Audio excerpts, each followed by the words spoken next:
Assalamualaikum warahmatullahi wabarakatuh.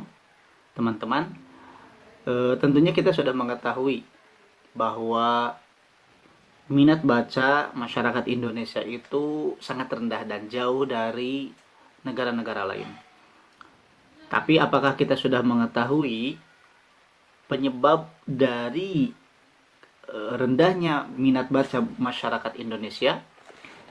Nah, sedikitnya itu ada 4 alasan atau 4 faktor yang menyebabkan kenapa minat baca masyarakat Indonesia itu rendah. Mari kita uraikan satu persatu. Untuk yang pertama yaitu tidak dibiasakan membaca sejak dini. Nah, kenapa masih banyak dari kita itu menganggap bahwa membaca itu bukan termasuk budaya masyarakat Indonesia. Dalam arti kegiatan membaca itu tidak penting menurut masyarakat kita. Padahal jika kita terbiasa membaca buku sejak dini, itu akan membuat kita banyak mendapat wawasan yang baru secara luas.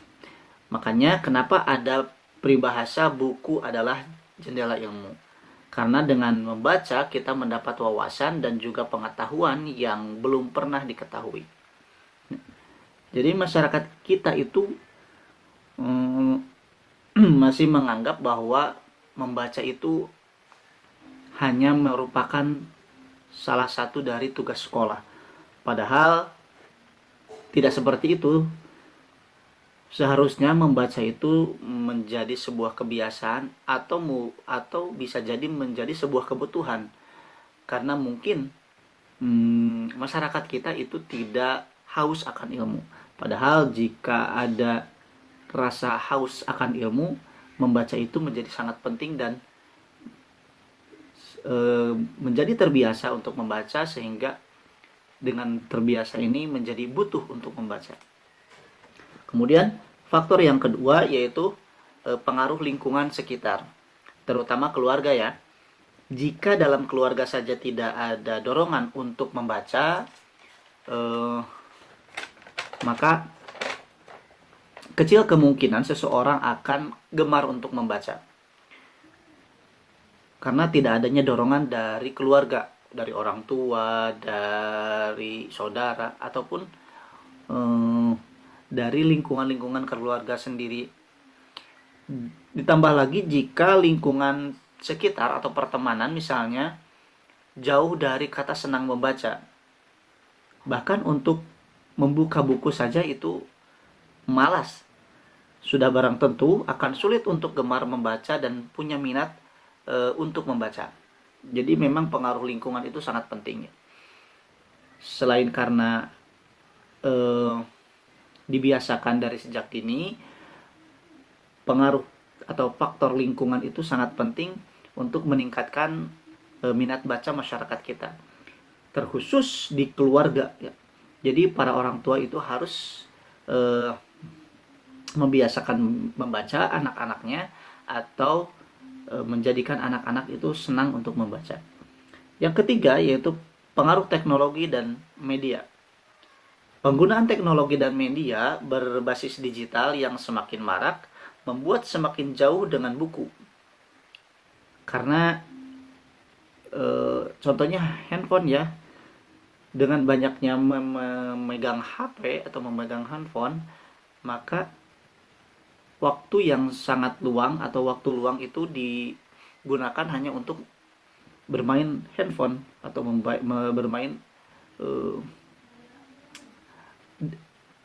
iPhone, smartphone, dan juga lain sebagainya.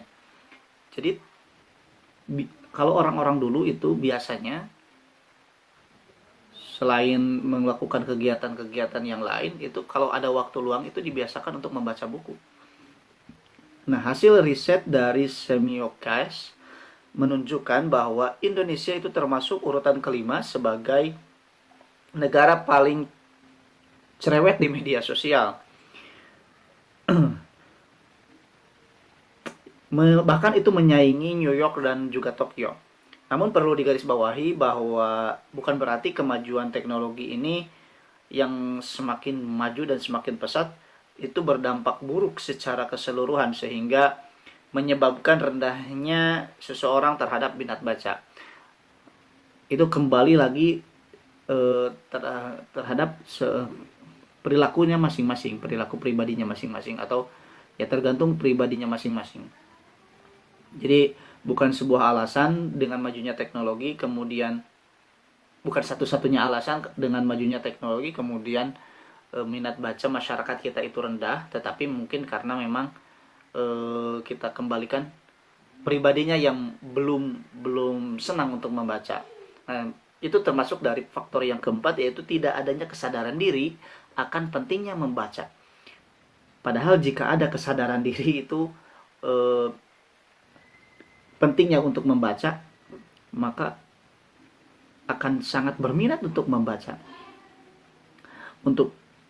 Karena tidak adanya kesadaran diri ini membuat seseorang itu ogah-ogahan, bahkan malas sekali untuk membaca. Maka perlu ditanamkan di dalam diri bahwa membaca itu sangat penting, sangat besar sekali manfaatnya, sehingga kesadaran untuk membaca itu tumbuh dan menjadikannya gemar membaca. Bahkan mungkin menginspirasi lingkungan sekitar untuk gemar membaca. Nah, misalnya jika orang tua punya kesadaran diri bahwa membaca itu sangat penting, maka selain dia menanamkan pada dirinya sendiri bahwa untuk senang membaca, para orang tua ini juga akan menanamkan pemahamannya tentang minatnya, tentang manfaatnya membaca, tentang pentingnya membaca itu kepada anak-anaknya. Nah, bukan hanya diri sendiri yang menjadi gemar membaca, tetapi pengaruh diri kita juga kepada orang lain untuk membaca itu sangat besar. Nah, itu 4 alasan atau 4 faktor yang menjadikan seseorang itu menjadi malas membaca. Mungkin masih banyak faktor-faktor yang lain, tetapi sedikitnya ini 4 alasan atau 4 faktor yang menyebabkan seseorang itu malas membaca. Yang pertama itu karena tidak dibiasakan sejak dini untuk membaca buku. Kemudian yang kedua, faktor lingkungan yang mempengaruhi seseorang tidak gemar untuk membaca. Yang ketiga, faktor media sosial atau faktor teknologi, penggunaan teknologi yang salah. Kemudian yang keempat, tidak adanya kesadaran dari dalam diri tentang pentingnya membaca. Sekian teman-teman pembahasan hari ini. Jika ada pertanyaan bisa di kolom komentar. Terima kasih sudah menonton video ini, semoga bermanfaat. Assalamualaikum warahmatullahi wabarakatuh.